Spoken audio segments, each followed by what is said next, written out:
Liebe Freunde, heute gibt es ganz was Besonderes. Der böhmische Traum auf meiner Slackline. Du hast vielleicht gesehen, mittlerweile gibt es auch das Lernvideo schon vom böhmischen Traum, was echt schon anstrengend und hart war.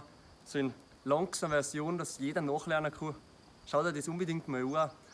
Aber noch viel härter, glaube ich, werde jetzt das komplette Stück auf meiner Slackline spielen.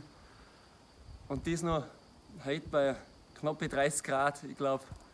Und jetzt der erste Versuch. Also eigentlich brauche ich jetzt ein bisschen Vitamine, aber die Rivisseln sind noch grä, also da schaut es nicht gut aus. Ich glaube, du musst mir die Daumen drücken, dann wird das schon gut gehen. Also auf geht's.